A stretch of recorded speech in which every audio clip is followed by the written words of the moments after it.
Hello everyone, welcome to Pine State of English. This is Amit, as you know very well. Today I brought you my next vocabulary class, and in my vocabulary class I'm giving you 10 more phrasal verbs. So without wasting any moment, let's start our today's class. Look at the board. आज का जो हमारा बच्चों पहला phrasal verb रहने वाला है वो है run over. तो ध्यान से पढ़ें, run over.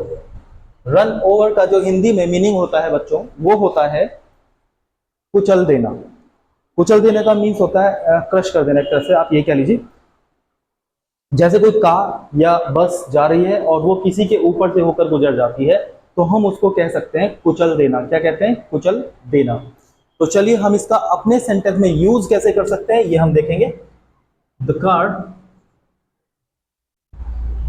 रैन ओवर, इसको मैं कैप्स में लिखता हूं। सेकेंड फॉर्म हम इसकी यूज करेंगे रैन over. The car rain over an old man, an old man when he was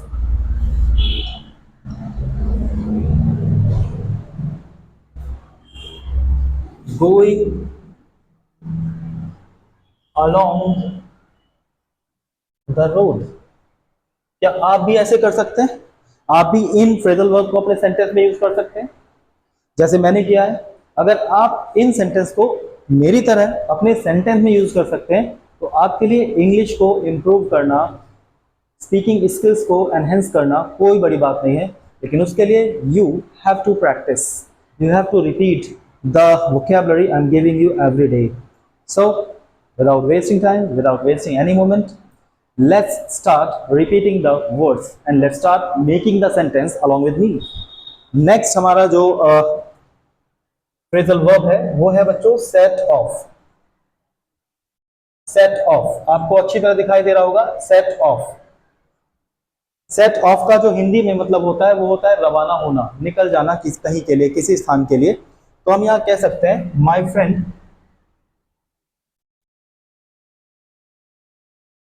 set off for Delhi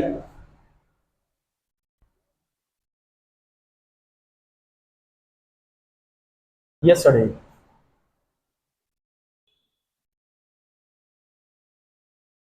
because का हम यूज कर सकते हैं यहाँ पर। कारण अगर हमें आगे बताना है, because he wanted to meet his uncle। He wanted to meet his uncle। My friend set off for Delhi yesterday because he wanted to meet his uncle। ये था हमारा सेकंड। नेक्स्ट है हमारा सेटअप। क्या है बच्चों? सेटअप। सेटअप का जो हिंदी में मीनिंग होता है वो होता है व्यापार, कोई भी व्यापार स्टार्ट करना, कोई भी व्यापार, बिजनेस आई मीन, को स्टार्ट करना। तो चलिए हम इसका अपने सेंटेंस में यूज कैसे कर सकते हैं ये हम देखते हैं। वर्ब कोई भी आप टेंस के अकॉर्डिंग कर सकते हैं, प्रैक्टिस कीजिए मोर एंड मोर। तो यहां हो जाएगा Ravi set up a new business. Ravi set up a new business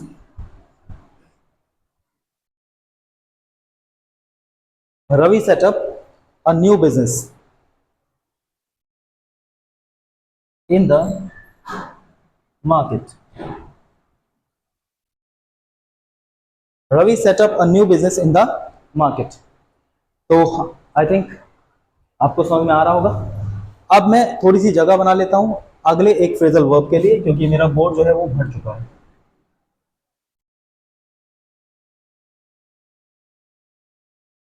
बच्चों आप जैसी भी आपको मेरी क्लास लग रही है आप कमेंट बॉक्स में जरूर बता दीजिएगा।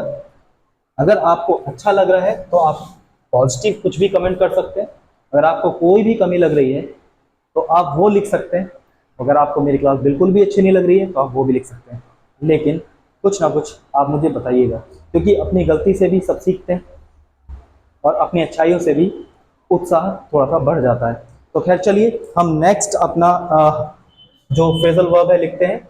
नेक्स्ट है हमारा सेट फोर्थ। बच्चों सेट फोर्थ, सेट फोर्थ का जो हमारा मतलब होता है वो होता है अपनी बात को बताना, अपनी बात को बताना, सेट फोर्थ। जैसे द लीडर, कोई भी एक लीडर हो सकता है, हमने लीडर की बात करी है, the leader set fourth, set की वर्ब तीनों, set fourth, set fourth, set fourth, fourth,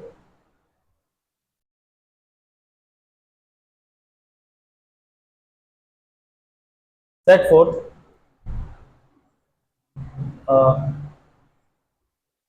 his views in the public meeting, in the public meeting. नेताओं का तो वैसे देखिए जो भी बता दें, इनको कभी कुछ याद तो रहता नहीं है, लेकिन फिर भी सेंटेंस तो लिखना ही है। The leader set fourth his views in the public meeting. Next है हमारा बच्चों set aside, set aside, set aside.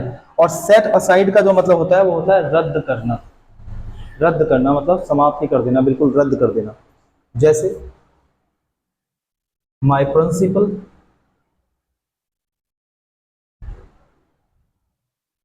Set aside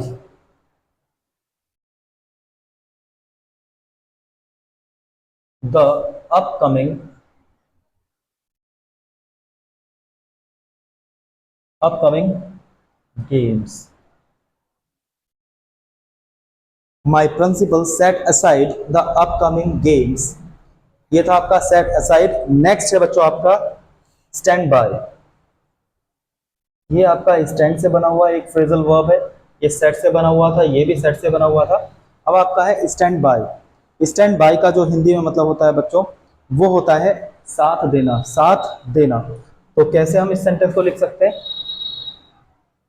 साथ देना, या आप कह सकते हैं सहयोग करना किसी का। जैसे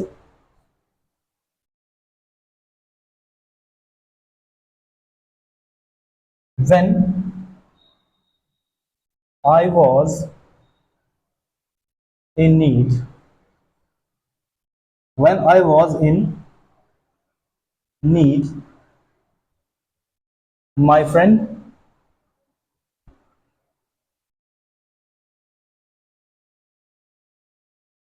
स्टूड, ये इसकी सेकंड फॉर्म है स्टैंड की, stood by me every moment, every moment. कुछ भी लिख लीजिए आप, थोड़ा सा वोकेबलरी आपकी आपके दिमाग में आ जाती हैं, रिमाइंड हो जाती हैं।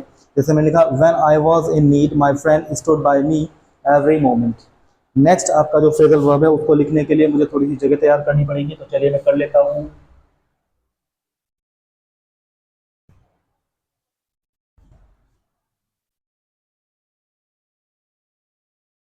नेक्स्ट है आपका stand against, stand against.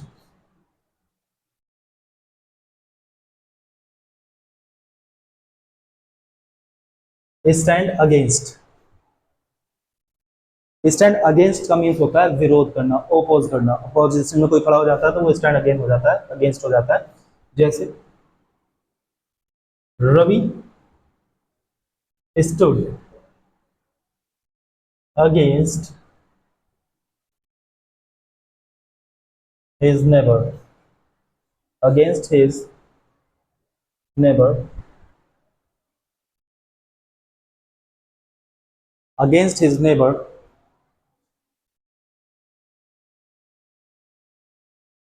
in the election, in the election that was not good, लेकिन वो that was not good, वो भले ही खड़ा हो गया stood against his neighbor in the election but that was not good। Next है आपका stand for, stand for. Stand for का मतलब होता है बच्चों साथ देना। स्टैंड फोर का मीन्स होता है साथ देना या किसी के पक्ष में खड़े हो जाना। जैसे मोहित कोई एक व्यक्ति है जो कि हो गया है खड़ा मेरे साथ देने के लिए, stood for me, stood for me when I was alone, when I, अच्छी तरह से और लिख लीजिए, when I found myself alone.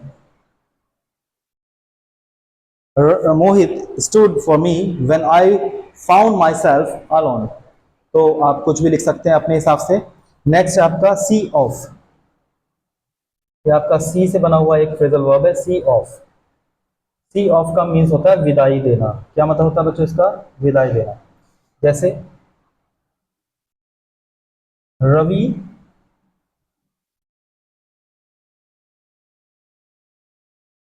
C me off,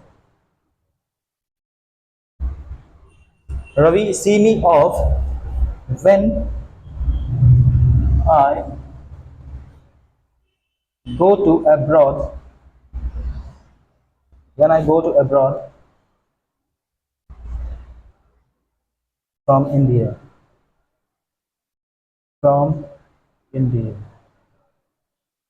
Ravi see me off, Ravi मुझे सी ऑफ करता है when I go to abroad from India.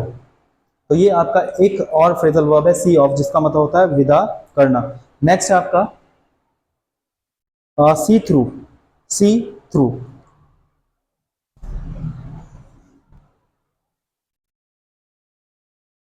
तो बच्चों शायद ये आपके आज के 10 पूरे हो गए हैं, तो इतना ही आज हम करेंगे। नेक्स्ट वैसे मुझे सी थ्रू लिखवाना था, लेकिन चलिए आज के लिए इतना ही बहुत है। लेकिन बच्चों मैं बार बार आपसे कह रहा हूँ, और जो कोई भी बड़ा कहे उसको मान लेना चाहिए। कह रहा हूँ बार बार कि इनको रिपीट करते रहे, ये आपके कई जगह काम आने वाले हैं। पहली चीज़ तो ये कि आपकी इंग्लिश को तो एनहेंस करते हैं, इम्प्रूव करते ही हैं। इसके अलावा आपका कोई भी एग्जाम होता है, जैसे आपका एमटीएस का भी एग्जाम आ रहा है, उसमें बहुत ज़्यादा ये काम आने वाली चीज़ें हैं, ये आपके एग्जाम में बहुत ज़्यादा आते हैं। तो बच्चों इनको करते रहिएगा। जैसे मैं आपके सामने बोल रहा हूँ, आप भी बोलते रहिए। मेरे सामने 2-3 सेंटेंस आप बोलिए, जैसे मैं बोल रहा हूँ लिख रहा हूँ, ऐसे आप भी लिखिए, तभी आपकी इंग्लिश इंप्रूव होगी। केवल वीडियो देखने से और केवल नोटबुक में नोटिस करने से इंग्लिश आपकी इंप्रूव नहीं हो पाएगी। आप इस बात को लिख लीजिए। नमस्कार आज के